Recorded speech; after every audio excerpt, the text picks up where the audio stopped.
right, this should be good.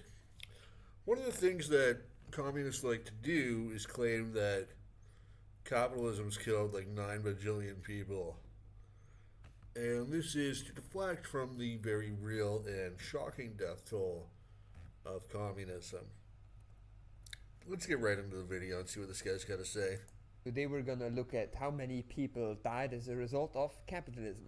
We always hear that capitalism is the best possible system. We often hear communists killed 70 million people in China, more than 20 million people in the Soviet Union, not including about 5 million Ukrainians.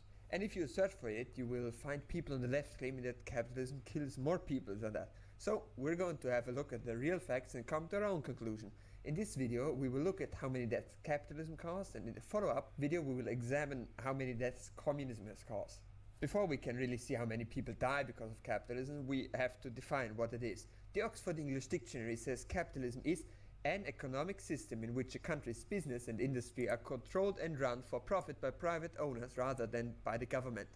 This can be summed up as the private ownership of industry and land, as well as the institution of the free market. Yes, I know it doesn't specifically mention the free market, but literally everyone is going to tell you that the free market is required for capitalism. So, using this definition, capitalism exists in every country on earth except like North Korea. So, we will treat it as a global system. Well, there you go. Problem solved. Just define every country is capitalist, even the communist ones, and anything that happens is capitalism's fault. Of course, by that same token, any good thing that happens is also to blame, also to be attributed to capitalism. But aren't avowedly Marxist regimes like China, Laos, Cuba, and Vietnam really bastions of capitalism? Traditionally, when you think of capitalist nations, you think of France or the USA or England. Not many people think of Zaire or Mozambique or Bolivia. Heck, according to communist apologists, even the Soviet Union was just a form of state capitalism. So yes, if you define your terms in such a way as to make every country in the world capitalist, and then blame anything bad that happens on that economic system, then you might be able to argue that capitalism has killed X number of million or billion people. But this is an inherently dishonest argument. And this is something that communists are notorious for, is the abuse of language, redefining words that have a very common accepted meaning and claiming there's something else, and then accusing people who don't know their special meaning of being ignorant. It's really just an elaborate shell game to try to disguise the fact that their economic system is a steaming pile of dog shit. Know that where there is profit, people work, and where there is no profit, they don't. That's a very basic feature of the free market. Only work if you can make a profit of it. A lot of people need water. Someone would set up shop and supply them with the water they need in exchange for money. And that's how it's supposed to work, and that's how it usually works. But not always. Sometimes the people who need water have no money. Other times they will be competing with richer people who need the water to shower or like flush the toilet or whatever. And since the person distributing the water will follow the law of the free market, he will sell the water to the rich people who offer more money. This will lead to the people who need it having no water, and the people who need it to flush the toilets having the water. Of course, ideally someone else will set up shop and give water to those without, but in reality that doesn't always happen, which is due to the fact that it's more profitable to take a fraction of the profit in a rich area than to completely supply a poor area. So if someone dies... So the water example, it's actually a great one, because in a lot of third world countries, you have highly effective private distribution of potable water. For example, in the Philippines, you can get 5 gallons of water delivered right to your apartment for about 30 pesos, less than $1. In Mexico,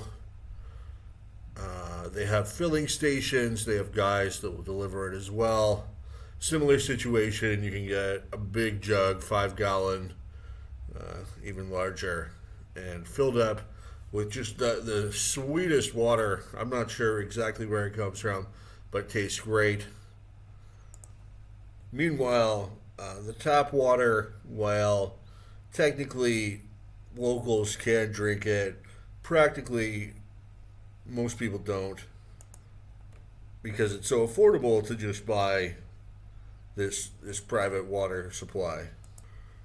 But yes, a key element of demand is the ability to pay, and that's why you do have the issue in countries in Africa where they don't have fresh water, where people are making a dollar a day or whatever. They can't even afford the dollar for 5 gallons of fresh water, which is what it costs in poor but still more developed countries like the Philippines or Mexico or Colombia or any of these other countries where you can buy water. Technically, the water you use to flush your toilet isn't the same water that you drink, so it's not really competing in that sense. The water that you use for doing dishes, flushing your toilet, bathing, that's all usually supplied by the municipality. There's a monthly charge for that. It's not fit for drinking, so you're not really competing with the drinking water. Whether it's more profitable or not to supply a rich or a poor country doesn't really matter. If there's a profit to be made, then an entrepreneur is going to find the way most of the time. There's a lot of money in third world countries in supplying them with stuff they want to buy.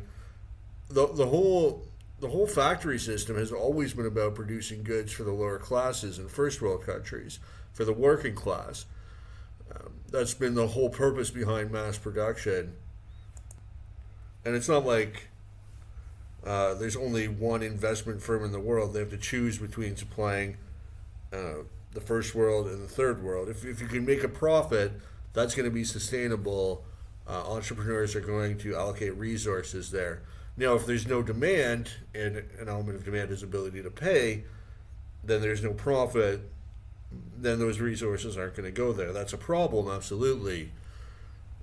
But the way he puts it, that it's only going to go to the rich country, that's not true. I mean, third world countries, there's lots of stuff for sale in third world countries. You can go to a grocery store in a third world country. So if somebody dies from thirst, is that the fault of capitalism? Is that the fault of free market capitalism? No. These countries where people are dying of thirst, they don't have free market capitalism. They might have capitalism, but they don't have free market capitalism. Free market capitalism is when there's no government intervention. You just have buyers and sellers.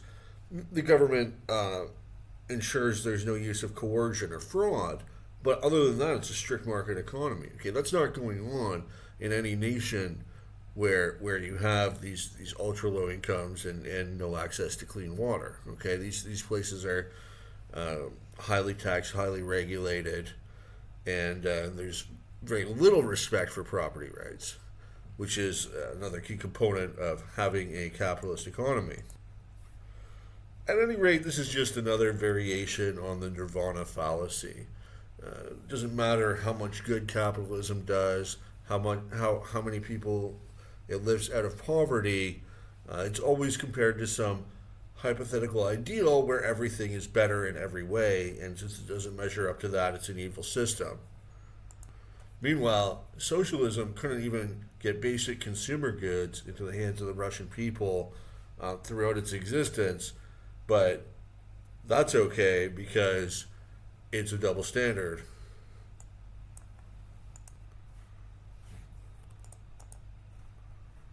Because the one who own and distribute the water have no incentive, or an incentive that is too small, that would then be a debt that can legitimately be blamed on the free market. I mean, the real blame is on the socio-economic system that has degenerated to such a state that there isn't the productive capability for people to pay for their own water. And what I mean by that is you've got a society where they don't have these institutions that we take for granted, like private property, the respect for private property, the rule of law, basically a society predicated on non-aggression and voluntary interactions. Instead, what you have is a society of violence and predation, and that degenerates into the destruction of the economic system so that these people are too poor to afford clean drinking water. But that's on their socioeconomic system, that's on their culture, and not capitalism is not to blame. There's plenty of clean water in nations that are capitalist. Since the only way capitalism supplies people with goods is the free market. Now, let's look at some numbers. How many people actually die because of the free market? An interesting one is that it's estimated that Earth produces enough food for 10 billion people each year. Exactly. Capitalism is highly productive, but does he give any credit to that? No, he does not. There are only 7.5 billion people on Earth. Yet, 1 in 8 people, quote, lack the food to live a healthy. Why? What's the number one driver behind food scarcity? It's war. Okay? It's not the market economy, it's not capitalism, it's war. When you have armed conflicts that destroys the ability of people to earn a livelihood and meet their caloric needs. So who's to blame for war? Well, every war is fought between a state. States, the institution of the state, is ultimately responsible for war.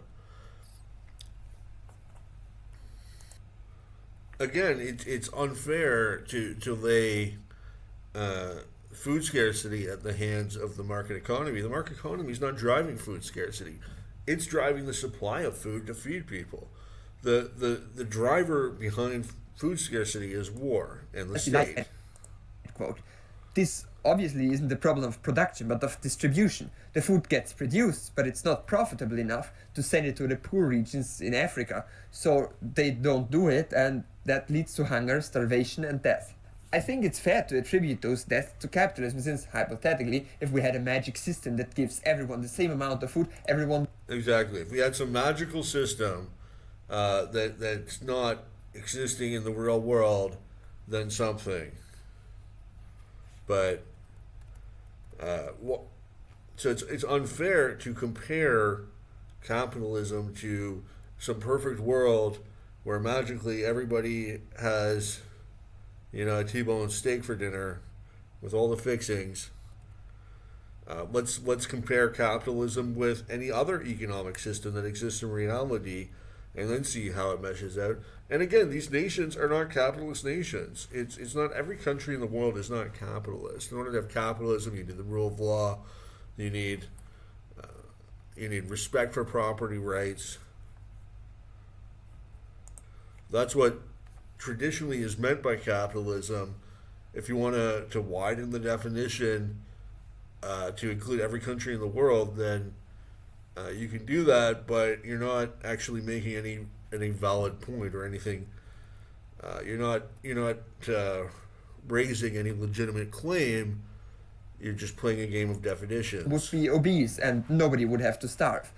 I'm not saying that this would be the perfect system, but this thought experiment shows that those deaths are very much the fault of the free market. So now that we know this, let's look at the real numbers. We begin with the obvious question: how many people starve each year? I've looked at multiple sources, and most say that over 9 million people are expected to starve each year. This number is increasing as the effects of climate change increase. Furthermore, 820 million people lack the food to live a healthy life, as I mentioned before. Next, let's look at the people who die from a lack of water treatment. It's about 3.5 million people annually who have to die because it's too expensive for the free market to supply them with clean water. Another 3 million people die of preventable diseases because they lack healthcare, which could be supplied, but not for free, so the market doesn't do it. Yeah, that's not what markets do.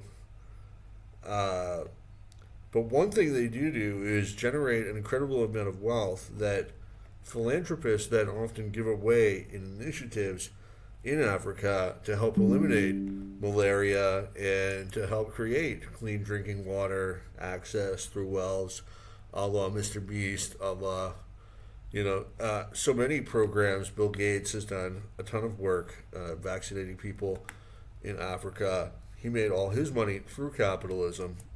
Look, Western countries send $30 billion in aid to Africa every year, trying to keep people alive, trying to offer economic advancement. All of that money was created by the market economy, by capitalism. So no, markets don't do everything possibly imaginable. That's not their role. But again, this criticism is subject to the nirvana fallacy, simply because markets aren't utopian and don't fix every problem that humanity ever has is not an indictment of capitalism. Just like with water and food. So we are at 15.5 million people each year.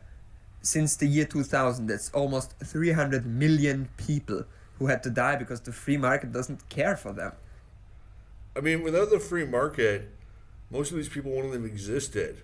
Capitalism has allowed billions of people to exist that wouldn't otherwise, through improved standard of living and higher levels of production. Prior to modern industrial capitalism, famine was endemic throughout the world, in every nation. But capitalism put an end to that because even though droughts and crop failures would still happen, the industrialized nations, the capitalist nations, had the industrial capacity to trade with other nations so that they didn't have to starve. That's the Holocaust times 50, in case you were wondering. Obviously, this is way more than you and I expected, so I checked the numbers, but it's true. That's how many It's not. died because the free market either could not or would not support them. That sure makes you think, doesn't it? Remember, we didn't just take random things and blame capitalism. I only counted deaths that could be averted in an alternative, albeit imaginary, economic system. Starvation, dehydration, and lack of vaccination can be solved, just not for free, and thus not by the free market. So, I guess that means, hypothetically, if someone says they support capitalism, they will have to explain how they justify those deaths. Capitalism That's ridiculous. sure has created many things like iPhones, cars, banks, billionaires, advertisements, endless wars, air travel, computers, wealth inequality, roads, highways, cities, mass starvation, and plenty of very, very, very pretty buildings for the wealthy. But in the end, we have to ask ourselves if that justifies 15.5 million lives each year. I think it's strange that there is no conversation on this. Surely everyone should know that the system we use causes so much death. I guess that opens the question Capitalism didn't kill those people. They all died in non-capitalist countries precisely because they didn't have capitalism. about the deaths caused by our own economic system, but only the past ones like communism and feudalism. Feel free to tell me your explanation in the comments. If you want to see my video on the death toll of